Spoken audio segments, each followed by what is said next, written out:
We as a Jewish nation keep a lunar calendar, which means that our year actually has only 354 days. And the problem with that is that our holiday of Passover always has to be in the fall. And therefore, how do we ensure that it's going to be in the fall when every year our calendar is short 11 days than the solar calendar? And the way that we make up for that is that 7 times in 19 years, we add an entire month. So figure that if every 2 to 3 years you add a 29 or 30-day month, you can make up those lost 11 days. And that's why your Jewish holidays are always ending up in the same seasons. This year is a Jewish leap year. The month that we add is the month just prior to the holiday of Passover. In Hebrew, that month is the month of Adar. So we are in Adar 1. Next month will be Adar 2. Today, in a regular year, today would be the holiday of Purim. That festive holiday where the kids get dressed up. We read the story of Purim out of a Megillah. We exchange food gifts. We give charity. So we call it a Purim Katan, a small Purim. And we celebrate in some way. We don't say certain prayers. It's a time to be especially festive. And this month of Adar, since it is really reflecting the holiday of Purim to come for real in 1 month, let me share with you the following interesting detail of the story of Purim.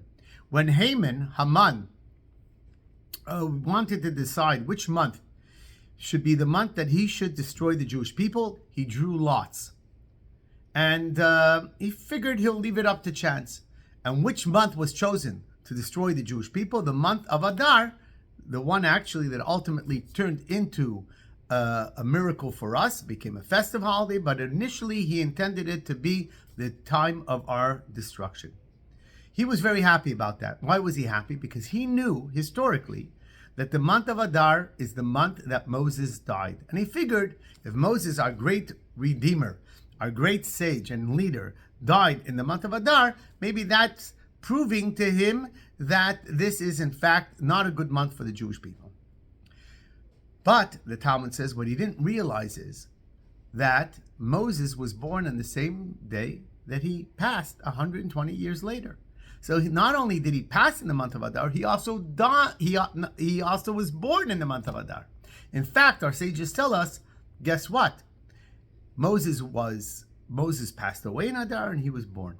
Now, chronologically, the sages should have said he was born and he passed away. And by the way, he forgot about the fact that he was born, so it's a good omen for the Jewish people as well. But the message is a far different one.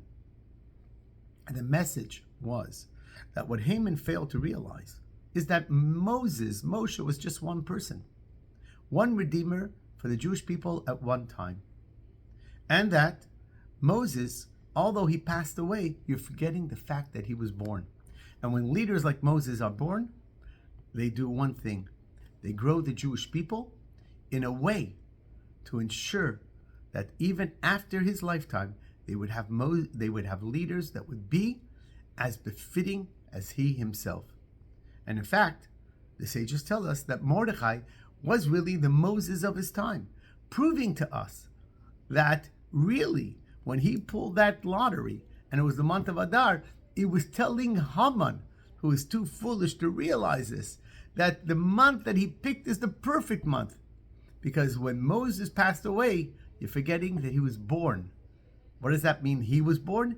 That he gave birth to other leaders, just like him, for all generations to come until the coming of Mashiach. And this is the beauty of the Jewish people. Our greats may pass, but their greatness is that they always pave a path for other people to take their place and to be able to fill their shoes and to be able to provide the Jews with leadership, with hope, with direction, with inspiration to ensure that we are Am Yisrael Chai, a continuous living organism called the nation of Israel. Have a great Shabbat.